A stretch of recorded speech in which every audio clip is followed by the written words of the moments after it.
గడ్డి పెట్టు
తీసుకొని కొన్ని వ్యసరాలు బరువులు ఎత్తితే మోయరాని బరువులు కూడా మోసుకుంటూ చిన్నమ్మ తల్లి ఆ రామలక్ష్మణ కుటుంబం దగ్గరికి చేరుకొని బాబుగారికి భోజనాలు వడ్డించి మరి ఆ పరమపతివర్త చిన్నమ్మ తల్లి ఆ కదిరి కోవెలకు ఎలా పయనమై ఆ కదిరి దేవుళ్ళు ఐక్యమైతూ ఉన్నదంటే అంటే గోవింద నారాయణ వైకుంఠ వాస గోవింద. ఆ చిన్నమ్మ తల్లి భర్త వెంగళరెడ్డి పసుపు కుంకాలతో కూడా ఆ చిన్నమ్మ తల్లి కదిరి దేవుళ్ళు ఐక్యమైతూ ఉన్నదండి. పోత ఉంది పోత ఉన్నది చిన్నమ్మ తల్లి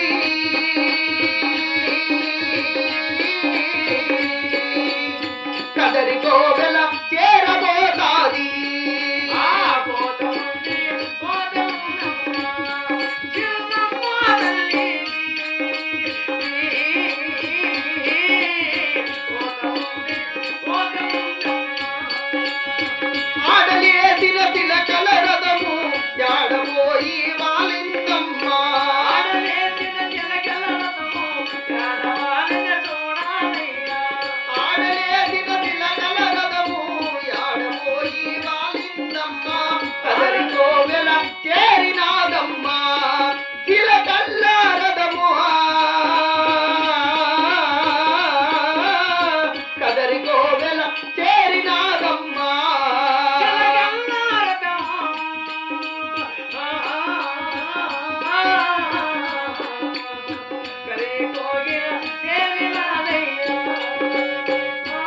గోవింద నారాయణ వైకుంఠ వాస గోవింద.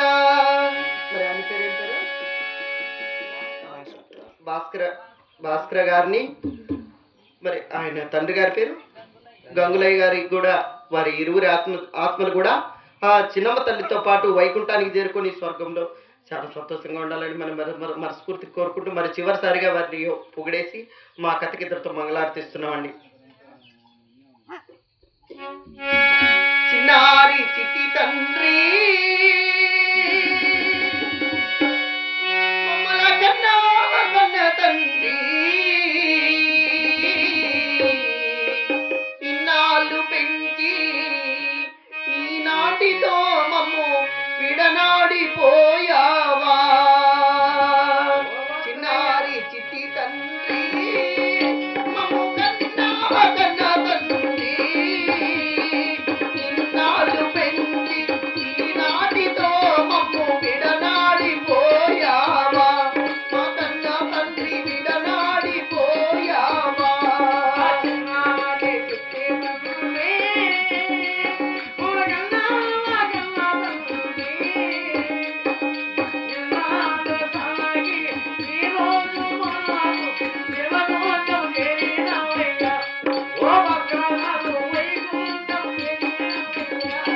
మరి నిన్నైనా మరవలేగా నీ మీద భ్రమ చేత పెండి కానుకలిచ్చి ఈ రీతి పొగిడించ నిందే లోకము చేరవే. ఓ భాస్కర గారు ఏ లోకము చేరినావయ్యా. చిన్నారి చుట్టి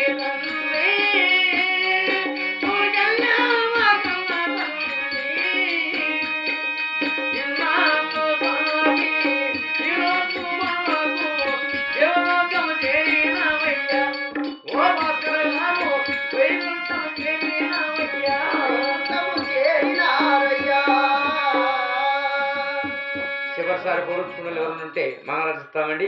కొడుకులు కానీ కోడళ్ళు కానీ అల్లుళ్ళు కానీ ఆడపిల్లలు కానీ మనమలు కానీ కుటుంబ సభ్యులు ఎవరైనా కానీ భాస్కర్ గారి ఆత్మశాంతికి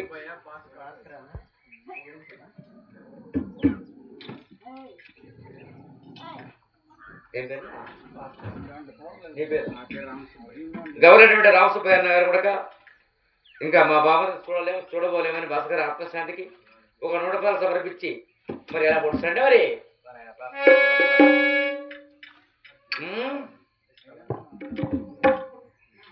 ఇల్లరికే ముఖపెట్టి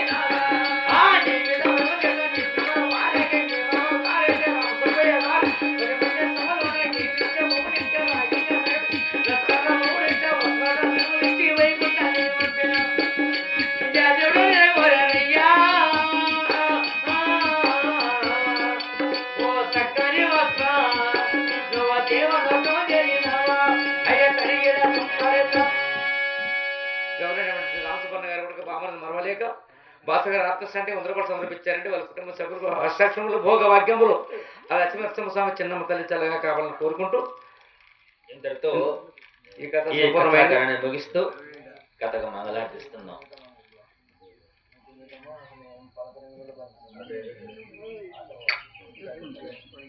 హారతి చూడండి మంచిది.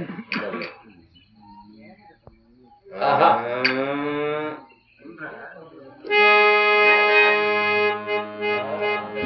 సర్వమంగళ నామ సీతారామ రామ సర్వ వినుత రామ రామ సర్వమంగళ రామ రామ సర్వ వినుత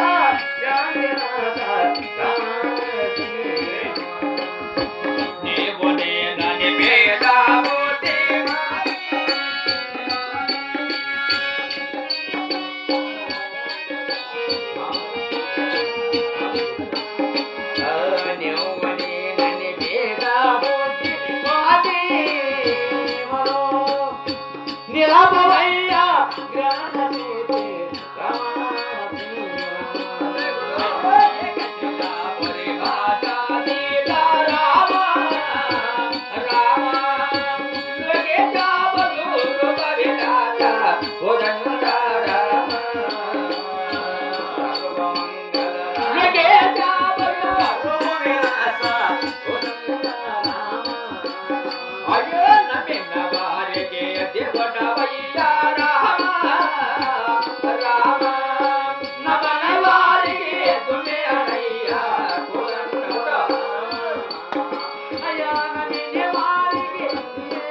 రామకృష్ణ గోవింద నారాయణ రామకృష్ణ గోవింద నారాయణ హరే కృష్ణ రామ గోవింద నారాయణ కృష్ణ రామ గోవింద నారాయణ రామకృష్ణాయనే ప్రేమ దోదల దేవా రామకృష్ణావనే